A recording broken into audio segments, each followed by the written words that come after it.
ஜெய் சாயிராம்.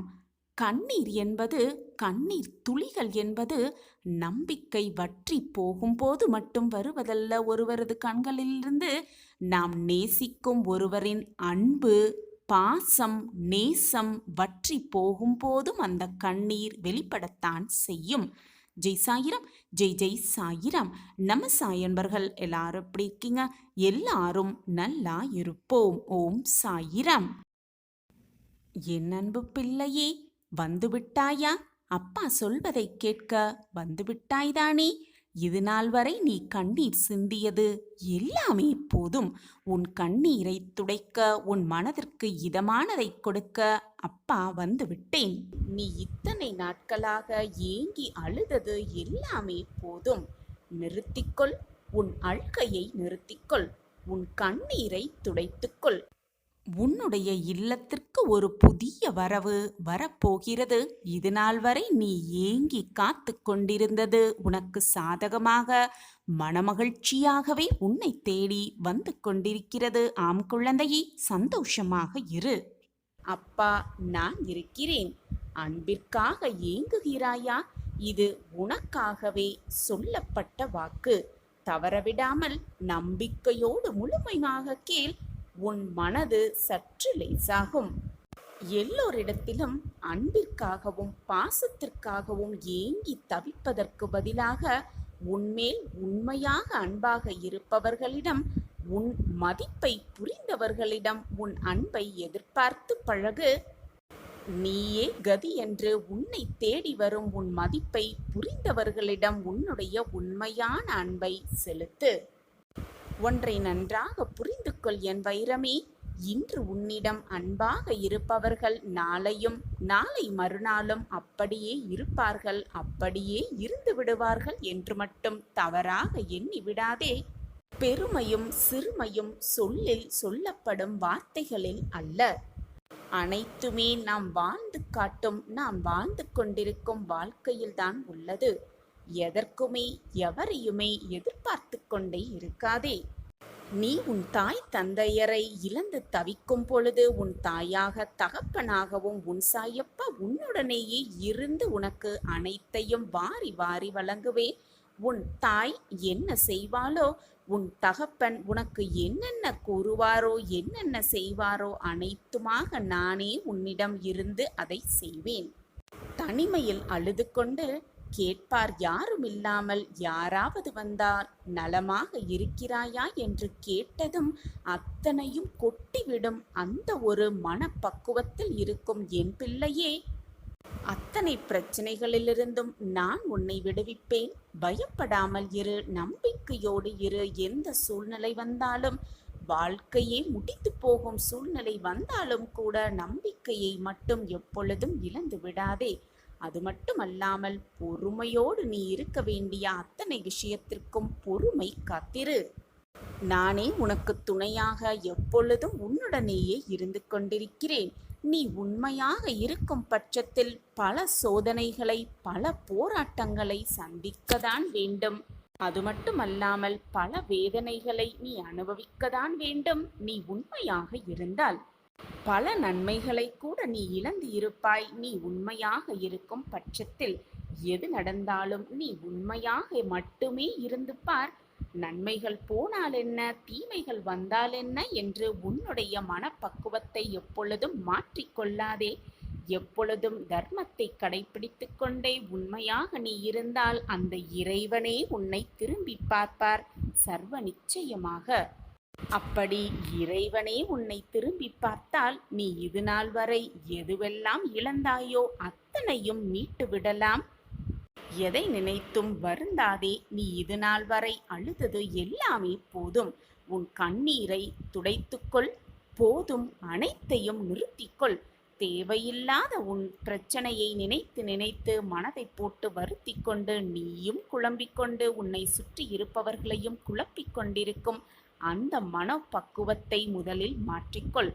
உன்னிடனேயே உன்னுள்ளேயே எப்பொழுதும் உன் சாயப்பா இருந்து கொண்டு உனக்கு தேவையான அனைத்தையும் வாரி வாரி வழங்கிக் கொண்டே இருப்பேன் என்பதில் எந்த ஒரு சந்தேகமுமே உனக்கு வேண்டாம். அடுத்தவர்களால் ஒருபோதும் நன்மையே இல்லை என்பதை நான் உணர்த்து கொண்டே இருக்கிறேன். மற்றவர்களிடம் எதையும் எதிர்பார்த்து பழகாதே. எது உனக்கு கிடைத்ததோ, எது உன்னிடம் இருக்கிறதோ அதை வைத்து சந்தோஷமாக வாழ பழகிக்கொண்டாலே ஏமாற்றத்தை முற்றிலுமாக தவிர்த்து விடலாம். எதிர்பார்த்தால்தான் ஏமாற்றம் வரும். நீ எதிர்பார்ப்பதையே நிறுத்திவிட்டால் ஏமாற்றம் உன் வாழ்வில் எப்படி வரும்? உன்னை என் பாதையில் இழுத்தது நானே. பிறகு ஏன் இந்த அழுகையும் கலக்கமும்? என் பாதையில் நீ பயணிக்க வேண்டும் என்ற தருவாயில் உனக்கான சோதனை காலம் ஆரம்பமாகிவிட்டது. அதில் ஒவ்வொரு கணமும் உன் நம்பிக்கை, பொறுமை, நிதானம், பக்தி, அன்பு அனைத்தையும் நான் சோதனை செய்து கொண்டே இருப்பேன். சோதனை வருகிறதே என்று நீ சற்று தயங்கி உட்கார்ந்தால் எதையுமே உன்னால் சாதிக்கவே முடியாது. சோதனை வந்தால் என்ன? அனைத்து தடைகளையும் நான் மீட்டு விடுவேன், தாண்டி விடுவேன் என்ற நம்பிக்கை உன் மனதில் இருந்தால் போதும். எதையுமே உன் வாழ்க்கையில் சாதிக்கலாம், ஜெயிக்கலாம், வெற்றியை நிலைநாட்டலாம். கவலைப்படாதே. உன் வாழ்வில் விளக்கேற்ற உன்னப்பா உன்னோடு இருக்கிறேன். இனி உனது வாழ்வு மிக ஒளிமயமாக இருக்கப் போவதற்கு உன் சாயப்பா நானே சாட்சி. நான் உன் வாழ்க்கையில் ஒளியாக இருப்பேன், ஜோதியாகவும் இருப்பேன். உன் பிரச்சனை அனைத்திற்கும் என்னிடமே தீர்வு இருக்கிறது. பிரச்சனை வந்துவிட்டதே என்று பயந்து நடுங்கி ஒரே இடத்தில் உட்கார்ந்திராமல் பின்னோக்கி அடியை எடுத்து விடாமல் நீ இருந்தால் அதற்கான தீர்வை நிச்சயமாக காணலாம்.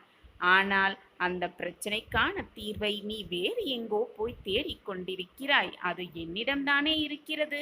அப்படி இருக்கையில் நீ வேறு எங்கோ சென்றால் நான் என்னதான் செய்ய முடியும் குழந்தையே? ஒன்றை நன்றாக புரிந்து கொள். அன்பு என்பது ஒருவரை நாம் நேசிப்பது மட்டுமல்ல. வெறுப்பு என்ற எதிர்மறையை மறந்து நீ நேசிக்கும் முறையில்தான் உன் வாழ்வில் உன்னை சுற்றியுள்ளவர்கள் அமைவார்கள். பேதமின்றி நேசிக்க எண்ணத்தை வளர்த்துக்கொள். அது உன்னால் சில சூழ்நிலைகளில் முடியாத போது வெறுத்துவிட மட்டும் நினைத்து விடாதே. நகன்று நிற்க கற்றுக்கொள். அதுவே உன்னை காக்கும். எவ்வளவு வசதியாக வாழ்கிறோம் என்பதல்ல வாழ்க்கை, எப்படி மகிழ்ச்சியாகவும் சந்தோஷமாகவும் வாழ்கிறோம் என்பதில் இருக்கிறது அழகிய வாழ்க்கை. எதிர்பார்ப்புக்கும் ஏமாற்றத்திற்கும் இடைப்பட்ட சுவாரஸ்யமான சம்பவங்களே வாழ்க்கை. எதிர்பார்த்து காத்திருந்து பின் கிடைக்கும் ஒவ்வொரு விஷயமும் மிகப்பெரிய பொக்கிஷமே. ஏமாற்றத்திற்கு பின் கிடைக்கும் ஒவ்வொரு விஷயமுமே மிகப்பெரிய அற்புதம்தான், அதிசயம்தான், ஆனந்தம்தான். அன்பு காட்டாத மனமும் எதிலும் சமரசம் செய்து கொள்ளாத குணமும் கொண்ட எந்த ஒரு நபராலும் வாழ்வின் இனிமையை நிச்சயமாக உணர முடியாது, புரிந்து கொள்ளவும் முடியாது. இதுதான் சாயிநாதரை நான் தேடிய சந்தோஷம் என்று நீயே என்னிடம் வந்து கண்ணீரோடு நன்றி சொல்லத்தான் போகிறாய். என் பிள்ளையே, உன்னை ஆனந்தமாகவும் சந்தோஷமாகவும் வைத்துக் கொள்வதுதான் இந்த சாயியின் வேலை. இதோ இப்பொழுதே இந்த நொடியே நீ தேடிய சந்தோஷத்தை உன்னிடம் கொடுக்கவே உன் சாயப்பா வந்திருக்கிறேன். இப்பொழுது நான் கூறுவதை முழுவதுமாகவும் நம்பிக்கையோடும் தீராத பக்தியோடும் கேள். நிச்சயமாக இதனுடைய முடிவில் உன் முகத்தில் ஒரு புன்னகை எழும். சந்தோஷத்தோடு முகமலர்ச்சியோடே இந்த நாளை துவங்குவாய்.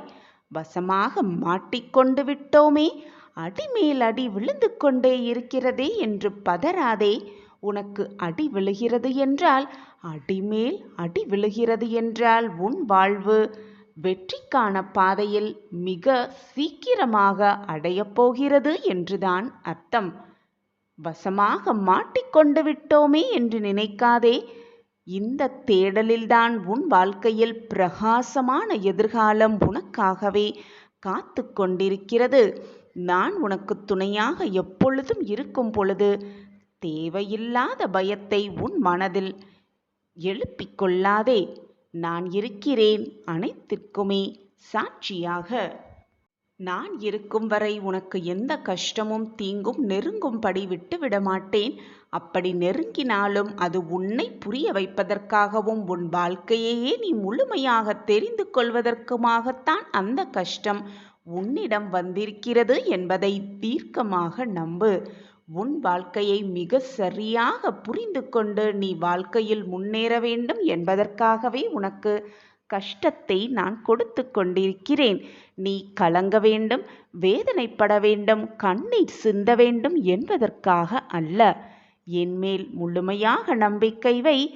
நான் இருக்கும் இடத்தில் மகிழ்ச்சி, சந்தோஷம், ஆனந்தம் எப்பொழுதுமே நிரம்பி இருக்கும். சாயப்பா இருக்க உனக்கு ஏன் மனக்கவலை? ஓம் சாயிராம், ஓம் சாயிராம். சாயிராம் சாயிராம். மும்மூர்த்திகளில் அழிக்கும் கடவுளான ஈசன் கெட்டவர்களை அழிப்பதோடு மட்டுமல்லாமல் நம் சிந்தைகளிலிருந்து கெட்டனவற்றை அழிக்கக்கூடியவர். பலருக்கும் வழிபாடு துவங்கியதும் ஒரு ஐயப்பாடு எழும். கஷ்டம் வந்தால் இறைவனை வழிபட சொல்கிறார்கள். ஆனால் இறைவனை வழிபட செய்ய தொடங்கியதும் இருப்பதை விட அதிக சிக்கல் வருகின்றதே என்று எல்லோருக்கும் ஒரு ஐயப்பாடு எழத்தான் செய்யும். என் கரங்களை பற்றி கொண்டிருக்கிறாயா அல்லது என்னுடைய பாதத்தில் சரணடைந்திருக்கிறாயா? என்னுடைய பாதத்தில் உன்னுடைய பாரத்தை எல்லாம் கொட்டி விடுகிறாய்தானே? எதை செய்தாலும் நான் உன்னுடன் தான் இருக்கிறேன். என் பாதத்தில் உன்னை சரணடைந்து வைக்கிறேன். என் கைகளால் உன்னை இறுக பற்றி கொண்டிருக்கிறேன். உனக்குள் நான் இருக்கும் பொழுது எனக்கு யாருமே இல்லை என்ற கவலை உனக்கெதற்கு? என்னுடைய கரங்களை இறுக பற்றிக்கொள். கவனமாகவும் அதீத கவனமாகவும் என் கைகளை பிடித்துக்கொள். யாருமே இல்லை என்ற எண்ணம் மட்டும் உன் மனதில் வரவே கூடாது. அது மிக மிக தவறான எண்ணம், ஆபத்தான எண்ணமும் கூட. உன்னுடைய அனைத்து சுமைகளையும் என்னிடம் இறக்கி வைத்து விட்டாய் அல்லவா? பின் ஏன் இவ்வளவு குழப்பத்தோடு இருக்கிறாய்? உலகில் உள்ள அனைவருக்கும் ஒவ்வொரு விதமான சுமைகள் இருந்து கொண்டுதான் இருக்கிறது. சுமைகள் இல்லாமல் யாருமே இந்த உலகத்தில் இருப்பதே இல்லை. நன்றாக சிந்தித்துப் பார். உனக்கு சிறியதாக தெரியும் பிரச்சனை மற்றவர்களுக்கு அது பெரியதாக தெரியும். மற்றவர்களுக்கு பெரியதாக நினைக்கும் பிரச்சனை உனக்கு கடுகளகாக தெரியும். இது அவரவர் பார்க்கும் கண்ணோட்டத்தில்தான் அமைந்திருக்கிறது. உன்னுடைய வாழ்வில் உன்னை சூழ்ந்து இருக்கும் பிரச்சனைகளை நீ எதிர்த்து நின்றால்தானே அதில் வெற்றி காண முடியும். சோர்ந்து போய்விடாதே என் குழந்தையே. உன் கனவிலும் சரி, நினைவிலும் சரி, என் கைகளை இறுக பற்றி கொண்டிருப்பது போல உன் கற்பனையை வளர்த்துக்கொள். உன் மனதிற்குள் ஒரு புது தெம்பு இருப்பதை உன்னால் உணர்ந்து கொள்ள முடியும். அப்படி இருந்து பார். உனக்கு வரும் தடைகளையும் கெடுதல்களையும் நான் தவிர்த்து விடுவேன். நீ செல்லும் பாதையில் மோசமான மனிதர்கள் நிறைய பேர் இருந்து கொண்டுதான் இருப்பார்கள். நீ செல்லும் பாதையில் பல தடைகள் வந்து கொண்டுதான் இருக்கும். அதையெல்லாம் பார்த்து நீ பயந்து அஞ்சி ஒரே இடத்தில் நின்று விட்டால் உன் பயணத்தை யார்தான் தொடர்வது? உன்னுடைய இலக்கை யார்தான் அடைவது? வெற்றி என்னும் மகுடத்தை யார்தான் சூடுவது பிள்ளையே? அதையெல்லாம் கருத்தில் கொள்ளாமல் உன்னுடைய இலக்கை நோக்கி நீ பயணம் செய்து கொண்டே இருந்தால்தான் உனக்கான வெற்றியை உன் கைகளில் நான் வந்து கொடுப்பேன். உன்னுடைய மனதால் என் சாயப்பா என்னோடு வருகிறார், நான் அவர் கைகளை இறுக பற்றி கொண்டிருக்கிறேன். என்னப்பா என்னோடு வரும்போது எந்த தடைகள் வந்தாலும், என்னதான் தடைகள் வந்தாலும் நான் அதை வீறு நடை கொண்டு வெற்றி மகுடம் சூடுவேன் என்ற நம்பிக்கை வார்த்தைகளை உன் மனதிற்குள் சொல்லிக்கொண்டே உச்சரித்து கொண்டே பயணத்தை தொடர்ந்து சென்று கொண்டே இரு. நீ நினைத்து கூட பார்க்க முடியாத ராஜ யோகத்தை உன் வாழ்வில் நான் உனக்காகவே பரிசாகவே அளிப்பேன். இதே நம்பிக்கையோடு சென்று கொண்டே இரு. பிறகு பார், இதுவரை உன் கண்களில் பார்த்த அத்தனை கஷ்டங்களும் உன்னை விட்டு விலகிவிடும். ஒன்றை நன்றாக புரிந்து கொள். உன்னை நீயே உற்று நோக்க கற்றுக்கொண்டால் போதும், வாழ்வே உனக்கு வண்ணமயமாக மாறும். உன்னை நீயே முதலில் கவனமாக பார்த்துக்கொள். உன்னிடம் இருந்து நிறையவே கற்றுக்கொள். கற்றுக்கொண்டாலே உன் வாழ்வு உனக்கு வண்ணமயமாகவே இருக்கும். உன் சாயப்பா உன்னோடு இருக்கும் வரை உனக்கு ஏன் மனக்கவலை? ஓம் சாயிரம். ஓம் சாயிரம். நாம் எதை தேடினாலும் அதை முதலில் நமக்குள்ளேயே தேட வேண்டும். அப்படி தேடினால் நமக்கானது நிச்சயமாக நமக்குள்ளேயே கிடைக்கும். இதுதான் வாழ்க்கை. சாயிராம் சாயிராம். ஒரு நாட்டில் ஒரு அரசர் வாழ்ந்து கொண்டிருந்தார். அவர் மனதில் ஒரு விதமான வெறுமை எப்பொழுதும் இருந்து கொண்டே இருந்தது. அவரிடம் கேட்டதை விட அதிகமாகவே நிறையவே இருந்தது. உணவாகட்டும், செல்வமாகட்டும், பொருட்களாகட்டும், கூப்பிட்ட குரலுக்கு உதவி வருபவர்களுக்கு ஆளுகளாக இருக்கட்டும், இப்படி எல்லாம் இருந்தும் கூட எதுவுமே இல்லாததைப் போல ஒரு விதமான வெறுமையில் வாழ்ந்து கொண்டிருந்தார் அந்த அரசர். தன்னுடைய மனதில் ஒரு விதமான வெறுமை இருந்து கொண்டே இருக்கிறதே.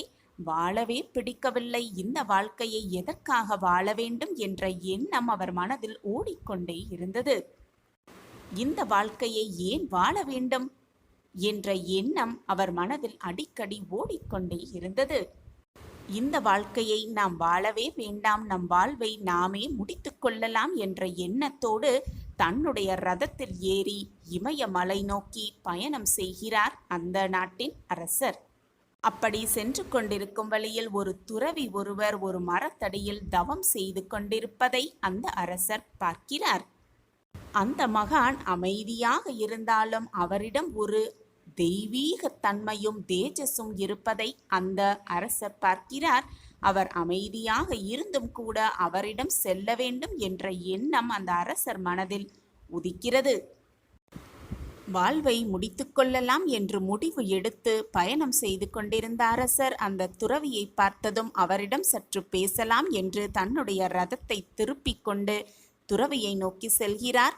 ரதத்தை ஒரு ஓரமாக நிறுத்தி வைத்துவிட்டு அந்த துறவியை நோக்கி செல்கிறார். அப்பொழுது அந்த மகான் கண்களை திறந்து பார்க்கிறார். அப்பொழுது அரசர் வணக்கம் செலுத்திவிட்டு, நான் இந்த நாட்டின் அரசர். எனக்கு சமீப காலமாக ஒரு விதமான வெறுமை என் மனதில் ஓடிக்கொண்டே இருக்கிறது.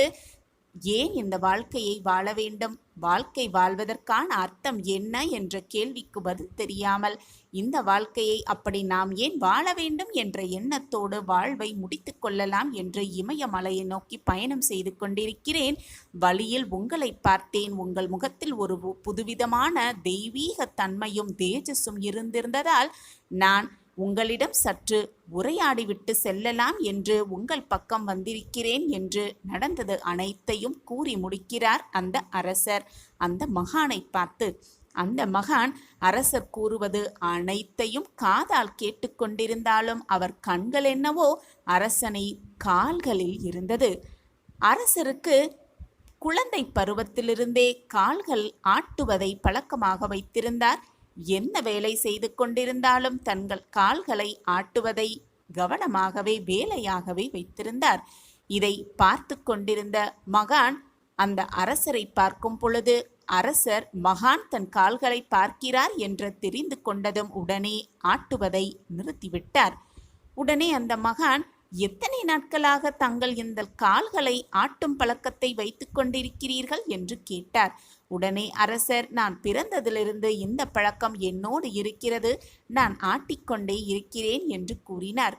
அது சரி, இப்பொழுது அந்த ஆட்டத்தை ஏன் நிறுத்திவிட்டீர்கள் என்று அந்த துறவி மீண்டும் கேட்க, நீங்கள் நான் கூறுவது அனைத்தையும் கேட்டுக்கொண்டிருந்தீர்கள்.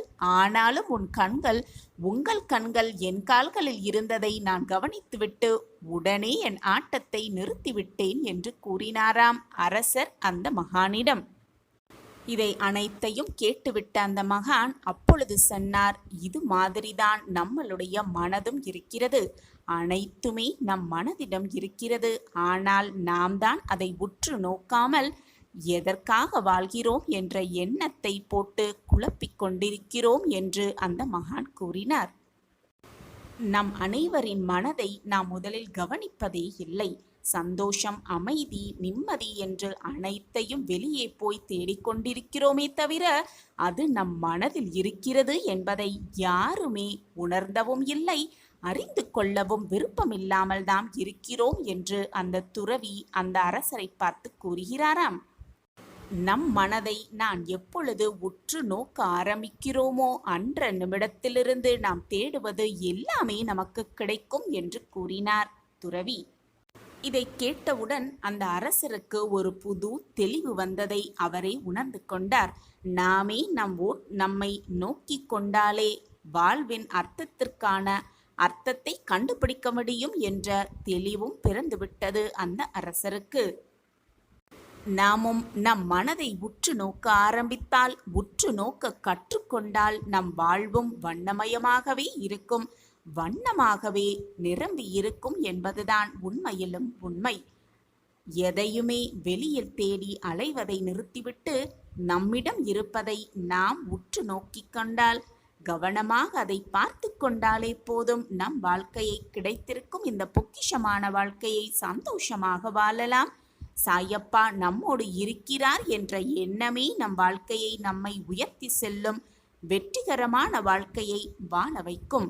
நம் சாயப்பா நம்மோடு இருக்கும் வரை எதற்குமே நாம் பயப்படவோ கவலைப்பட வேண்டிய அவசியமே இல்லை. சாயப்பா இருக்க நமக்கு ஏன் மனக்கவலை?